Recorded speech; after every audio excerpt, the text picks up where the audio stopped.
Hi, this is Senator Jason Lewis. I'm proud to serve as the Senate Chair of the Joint Committee on Education. And in this presentation, I'll be sharing with you the Student Opportunity Act. This is exciting new legislation that was released last week by the Joint Committee on Education. And what the Student Opportunity Act is all about is ensuring that every student in Massachusetts, regardless of his or her zip code, has access to a great public education. So let's dive right in. The place where we want to start is with what the goals are for the Massachusetts school funding formula. When this formula was put in place as part of the 1993 Education Reform Act, it was really designed to live up to the promise that was originally enshrined in our state's constitution. And that is that every school district in the Commonwealth of Massachusetts should be adequately and equitably funded, regardless of a community's wealth, so that every student has access to a high-quality public education. And we know that that has been a core value for Massachusetts for hundreds of years. Now, a good place to start, of course, is how does the the education funding formula, also known as Chapter 70, actually work? There are three basic pieces to the formula.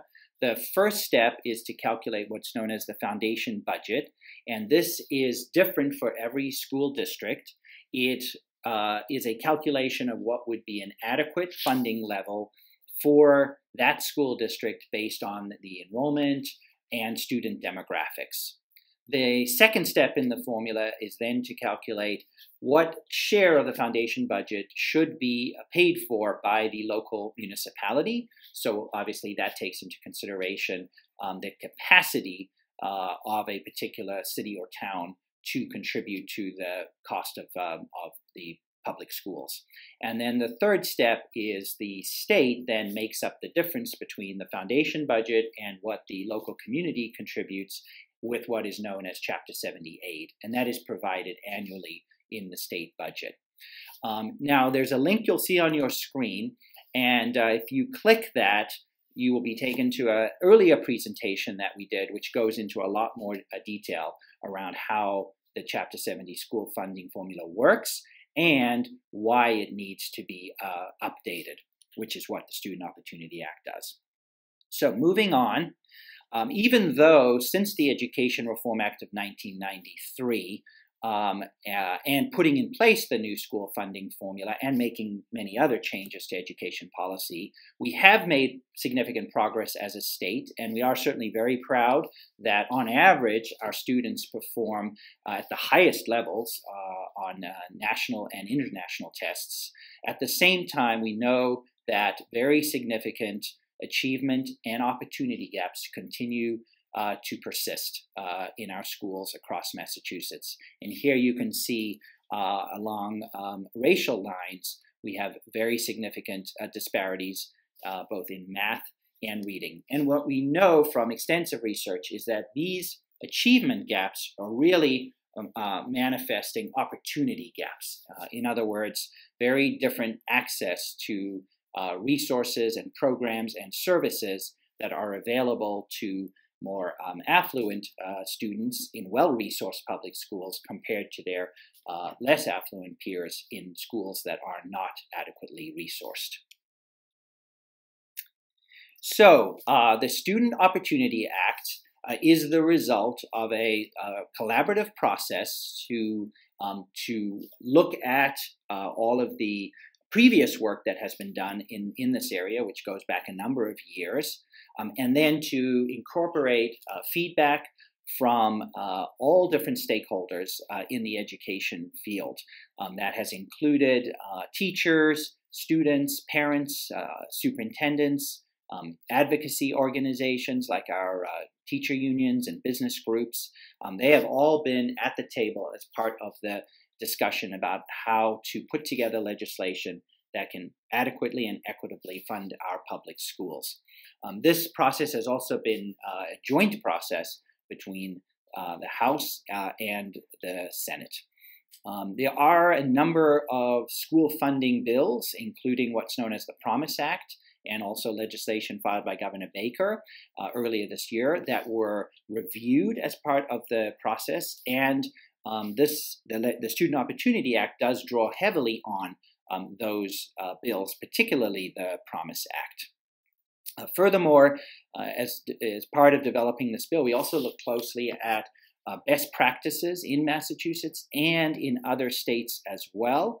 And the Department of Education was very involved in helping us to model what impacts different changes to the school funding formula would have on achieving adequate and equitable funding for all of our school districts. So here's this slide provides a brief overview of the bill, and then after that we will go into a little more detail around each of the different areas of the Student Opportunity Act. So 4 main areas within this bill. First, it fully implements the recommendations of the Foundation Budget Review Commission. Second, it provides additional support from the state for a number of other school finance programs that will help our school districts and our communities to provide a high-quality education to every student.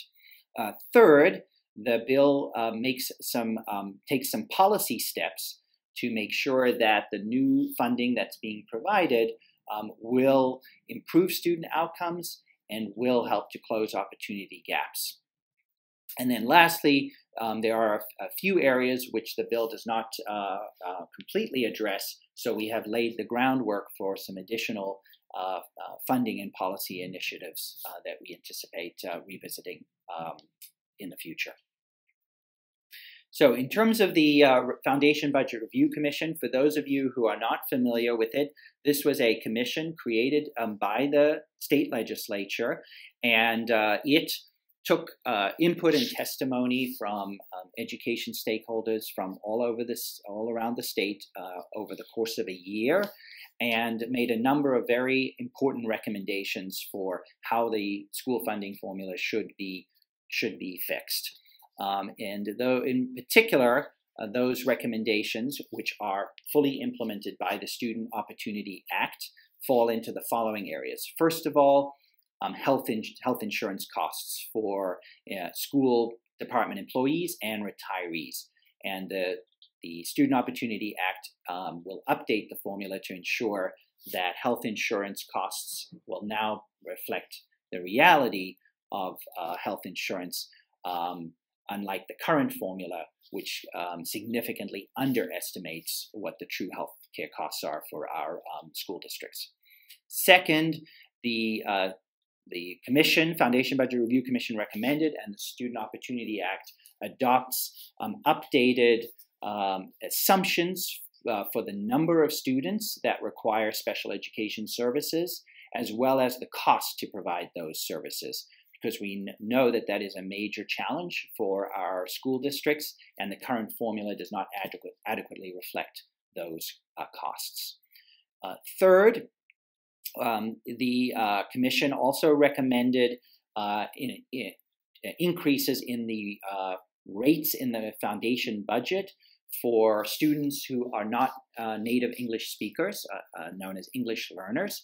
And in the Student Opportunity Act, we actually provide differentiated funding, and this is essentially additional funding in the formula for each English learner.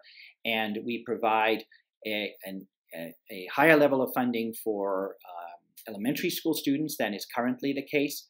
And then we will provide an even higher level for middle school students who are English learners, and a highest funding increment for high school students who are English learners.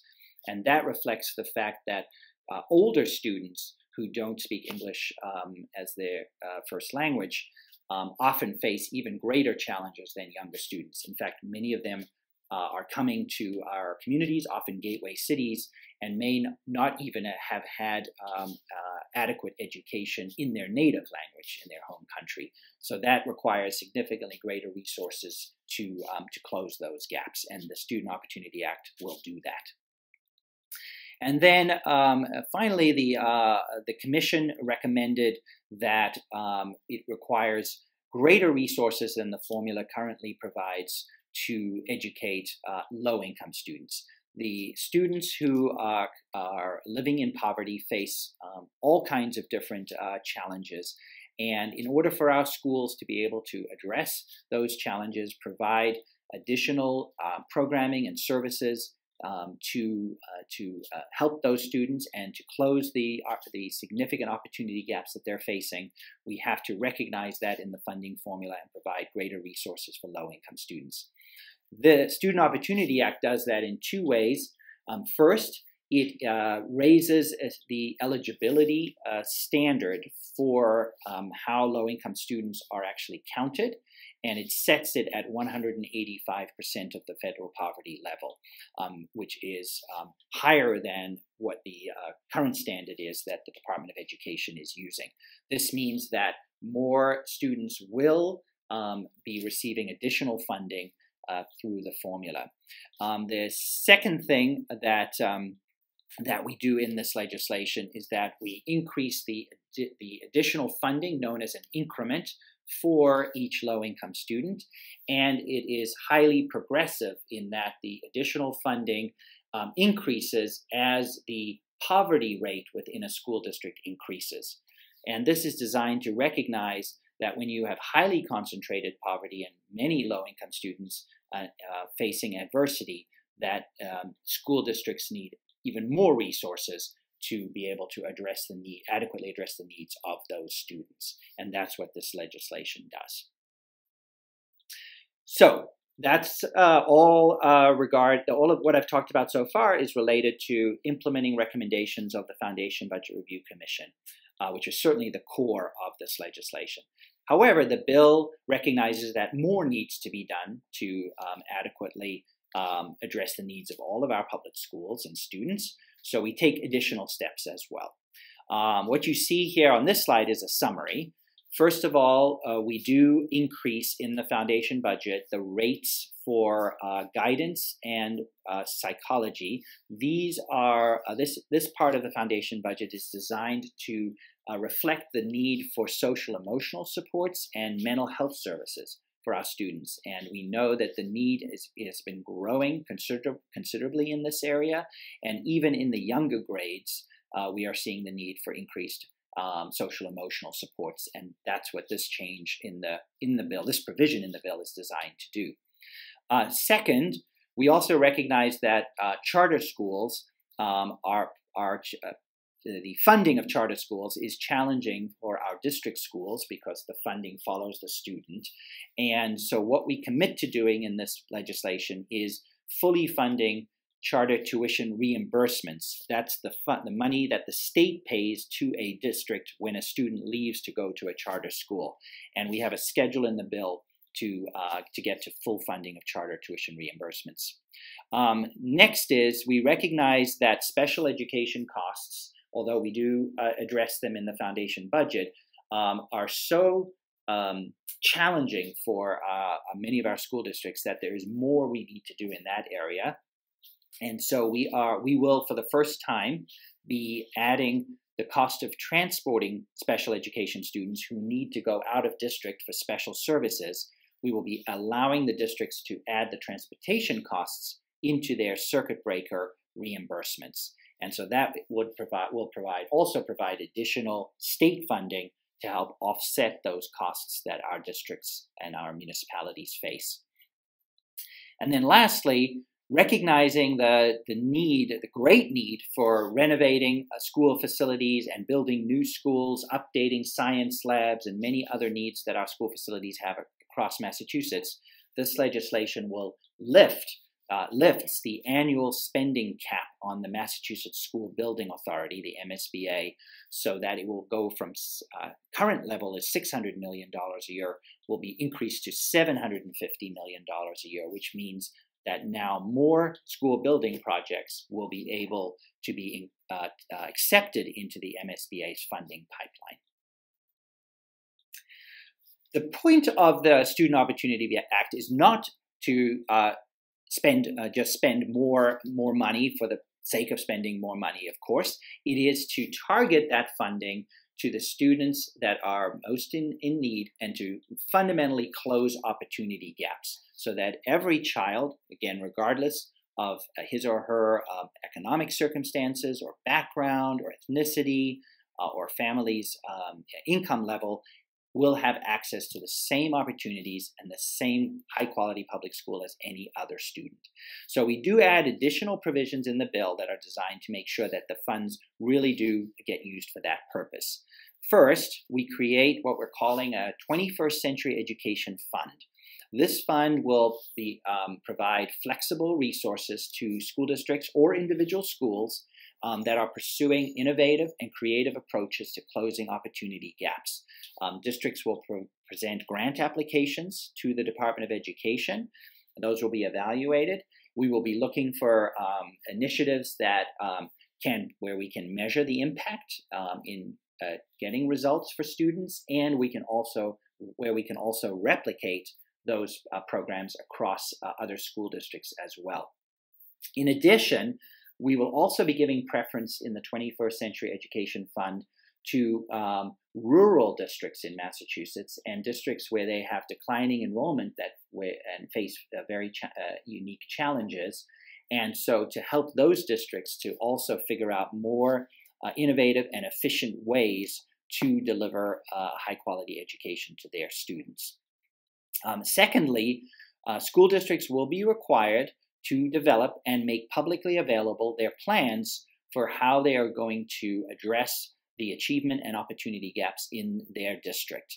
The plans will need to be developed with community input from parents, from teachers, from school committee members, and will require that there be specific goals and metrics that will be identified so that the community and the public at large will be able to see how each of our school districts is doing in terms of making progress for supporting students and improving student learning and outcomes. Third, the Secretary of Education will be responsible for collecting and publishing data on how well prepared our students are in each school district and each high school for postgraduate success. We want to know what kind of curriculum they're getting in high school and what kind of opportunities for both college and workforce preparation. And then we want to also know after they graduate what happens in terms of their success enrolling in community college, four-year college, or going into the workforce so that we can better understand what programs in our high schools and what curriculum can best prepare our students for success after high school. And we expect that this will require the Secretary of Education to work across silos, both in the Department of Education, the Department of Higher Education, the Executive Office of Labor and Workforce Development, and other resources and departments as well to make sure we can have good data available. And then lastly, the Student Opportunity Act creates a new Data Advisory Commission that will work closely with the Department of Education and school districts to identify best practices in the use of data around how students are learning and achieving, data around how schools are doing, but in a way that can help improve the use of data at the state level, at the district level, and down to the individual school level so that we can, again, improve teaching, learning, how we allocate resources, and ultimately the outcomes for our students. The final area of the Student Opportunity Act is a couple places where we recognize that there's more work that still needs to be done. Two particular areas. The first is that we direct the Department of Revenue to work with the Department of Education to look at how the Chapter 70 formula calculates the required local contributions. Remember, I spoke about this earlier when I described how the formula works. The focus of the Student Opportunity Act is fundamentally on updating the foundation budget to ensure adequate funding. But we do also want to make sure that when we figure out what each municipality is required to contribute and then what the state provides in aid to each school district is fair and if there are changes or any reforms that we need to make in that area, that we want to understand what those are so that we can address those. We also recognize, as I just mentioned a few moments before, that rural schools in our state face particular challenges due to large geographic areas, due to declining enrollment in many cases, lack of economies of scale. So we do create a special commission that will study these issues in depth and will again report back to the legislature with recommendations for further reforms that need to be made to best serve these districts and the students they serve. So let's now look at what the impact is of the Student Opportunity Act on public education in Massachusetts. We believe this legislation will have an unprecedented impact on public schools. It will provide an estimated $1.4 billion in new Chapter 70 aid to our local school districts above what they would otherwise receive once this is fully implemented. So Chapter 70 aid will be increasing significantly every year as the bill is implemented. And by fiscal year 27, when it's fully implemented, again, this would provide $1.4 billion roughly in additional aid above what we would otherwise be providing from the state to our public schools. So that is a major new investment in public education in Massachusetts. And we believe, again, will go a long way to closing the resource and opportunity gaps that currently exist across our public schools. In addition, another $100 million in increased investments will be provided from the state to local school districts as a result of the transportation costs being covered by the circuit breaker, and also by adding an annual appropriation of $10 million to the 21st Century Education Fund. So in total, that's $1.5 billion in new investment that we will be making in public education. In addition to that, we are also, again, committing to fully fund our charter tuition reimbursement obligation and increasing the annual spending authorization for the MSBA. So that is actually over and above the $1.5 billion in new investment in our school districts. So to sum up, the Student Opportunity Act will provide benefit to all school districts in Massachusetts, whether they are gateway cities, suburban communities, rural districts, or any others. And that benefit will come from increased Chapter 70 aid each year, as well as new or additional funding from other education aid programs that we've discussed in this presentation. Gateway cities and our school districts that serve large numbers of low-income students and English learners will see very significant increases in Chapter 70 aid. And that is to address the very significant funding and resource inequities that currently exist in these communities and school districts. We also make some policy updates in this bill, again, to maximize the impact of the new funding on closing opportunity and resource gaps in where it is most needed and where our students face the biggest disadvantages. And finally, we do lay the groundwork for taking further steps around funding and policy initiatives that may be necessary in the future.